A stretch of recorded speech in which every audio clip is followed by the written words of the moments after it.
మళ్ళీ ఆమె రణస్థలం వచ్చారు. మీరు ఒకసారి నేను మీడియా మిత్రులకు అడుగుతున్నా, మీరు రణస్థలం మండలం వెళ్ళి, రణస్థలం కేజీబీవీ పాఠశాలకు వెళ్ళి అక్కడ ఉన్న ఏ ప్రజాప్రతినిధులకైనా వైసీపీ వాళ్ళు కావచ్చు, తెలుగుదేశం వాళ్ళు కావచ్చు, నేను అడుగుతా ఉన్నా, ఒక సోదరి ఒక మహిళకి అన్యాయం జరిగితే వాళ్ళతో పాటే పనిచేస్తున్నటువంటి ఏ ఒక్క కేజీబీవీ సిబ్బంది అయినా ఎవరైనా వచ్చారా? ఎవరైనా? అంటే ఈమె ఎమోషనల్ బ్లాక్మెయిలర్, ప్రతి ఒక్కరికి బెదిరించడం, అదిరించడం, ఎస్సీ అట్రాసిటీ కేసులు పెడతామనడం, నేను ఆత్మహత్య చేసుకుంటే మీ పేర్లు రాస్తానని చెప్పడం. ఎవరైతే ఇక్కడ ఆమదాల వలస బూర్జ ప్రిన్సిపల్స్ ఉన్నారో వాళ్ళకు ఫోన్ చేసి ఆ రోజు ఆఫీస్ రూమ్లో జరిగింది మీరు ఏమైనా చెబితే మీ మీద నేను ఆత్మహత్య చేసుకొని మీ పేర్లు రాస్తా. అంతేకాదు వాళ్ళ పై అధికారులు ఏపీసీ గతంలో అనేక మంది పనిచేశారు. ప్రతి ఒక్క పై అధికారికి కూడా బ్లాక్మెయిల్ చేయడం,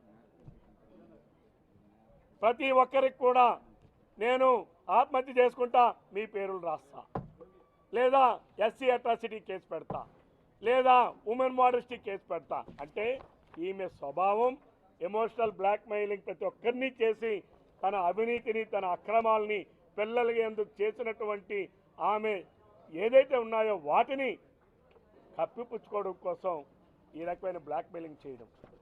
నేను ఆ రోజు ఒకటే అడుగుతున్నా, మీరు కూడా ఇక్కడ ఉన్న బీఆర్కే వారికి అడుగుతున్నాను నేను, మీరు పెట్టారు నేను కామానుండని టైటిల్ పెట్టావు, ఏ రకంగా పెట్టారు?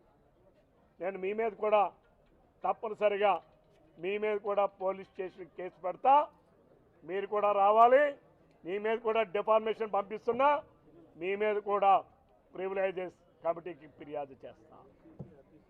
మీడియా వాళ్ళు కానీ, వైసీపీ వాళ్ళు కానీ, అలానే ఇంకా ఏ సంఘాలు కానీ నిరాధారమైన ఆరోపణలు చేస్తే చట్టం ఎలా ఉంటుందో, చట్టాన్ని ఏ రకంగా చేయాలో పూర్తిగా అవగాహన ఉన్నటువంటి వ్యక్తిని, దీనికి ఎవరో కుట్రల్ని ఆవిడ పావుగా వాడితే వాటిని మీరు ప్రచారం చేస్తారని చెప్పి అడుగుతున్నాను.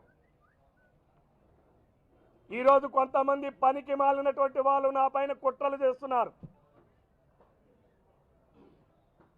ఈ కుట్రలన్నింటినీ కూడా నన్ను ఏమీ చేయలేవు.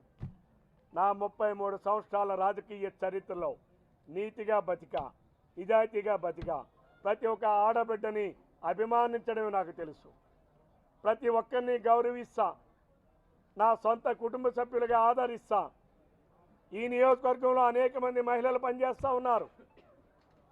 30 సంవత్సరాల్లో అనేక మంది పనిచేశారు. ఈ నియోజకవర్గ సంక్షేమంలో, ఈ నియోజకవర్గ అభివృద్ధిలో అనేక మంది అధికారులు పనిచేస్తూ ఉన్నారు. ఎవరు లేదే ఫిర్యాదు?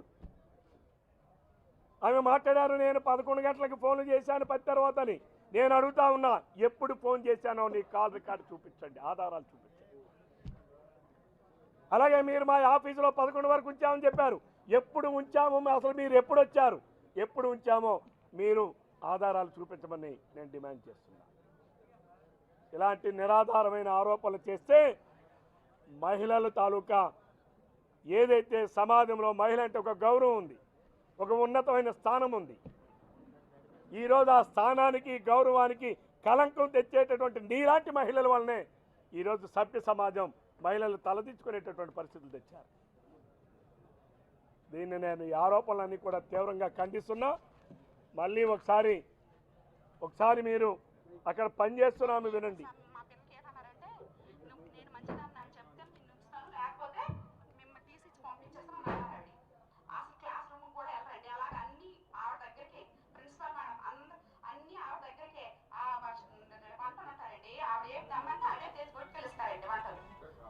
అన్ని ఆవిడ దగ్గరికి అందించాలి, కానీ ప్రతి క్లాస్కి వెళ్ళి చెక్ చేయాలి.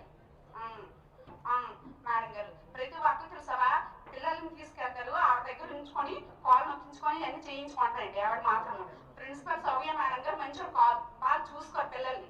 అది మేడం గారు ఇది మాత్రం కన్ఫామ్. కానీ పిల్లల్ని హింసిస్తారే లేదు నాకు ఇది. ఈ సంవత్సరం మా పాప జాయిన్ అయింది కాబట్టి మా పాప చెప్పింది నేను చెప్పానండి మేడం గారు, అంతేనండి. నేను ఆలోచించినంత వరకు ఇప్పుడు మన పరిస్థితి ఎలా ఉంటుంది మేడం, ఇప్పుడు మనం పేకపోతుంది మాది. అయ్యా ఉన్నారు కదా, అంటే ఆమె దళితులు వెళ్ళిన ఈమె దళిత స్త్రీని, దళితులకు అన్యాయం అయిపోయింది, నేను దళిత మహిళని మాట్లాడుతుంది. అదే పాఠశాలలో దళితుల పిల్లలకి అడ్మిషన్స్కి వెళితే నువ్వు బాగులేదు, నువ్వు నల్లగున్నావు, నువ్వు పొట్టిగున్నావు, నీ బట్టలు బాగలేదు, నీ చీవుడు ముక్క అని చెప్పి ఎంతమంది విద్యార్థులకి దళితులకి సీట్లు ఇవ్వకుండా బయటికి పంపించిందో ఒకసారి ఇలా రికార్డ్స్ చూడండి. నేను ఏదైతే దళిత సంఘాలు అంటున్నారో నేను మీకు ఛాలెంజ్ చేస్తున్నా.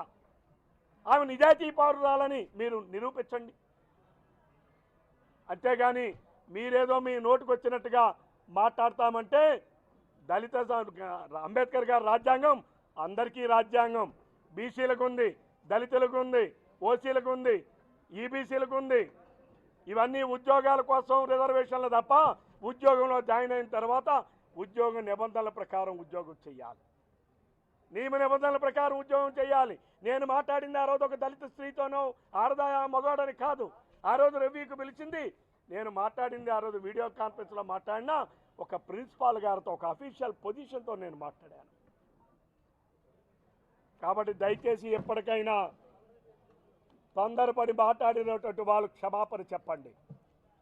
నేను డిమాండ్ చేస్తున్నాను, మీరు క్షమాపణ చెప్పాలి, బహిరంగ క్షమాపణ చెప్పాలి.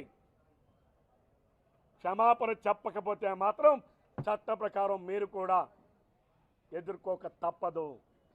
రాజ్యాంగం అందరికీ హక్కులు ఇచ్చింది, ఏ ఒక్కరి కోసం రాజ్యాంగం లేదు. ఈ భారతదేశంలో ఉన్న 145 కోట్లకి హక్కులు ఉన్నాయి, 145 కోట్ల మంది ప్రధానికానికి హక్కులు ఉన్నాయి. మా హక్కుల్ని కాలరాస్తే చూస్తూ ఊరుకోవడానికి నేనేమీ చదువురాని వాడిని కాదు. ఇది గుర్తుపెట్టుకోవాలని చెప్పి ప్రతి ఒక్కరికి తెలియజేస్తూ సెలవు తీసుకుంటాను. Thank you.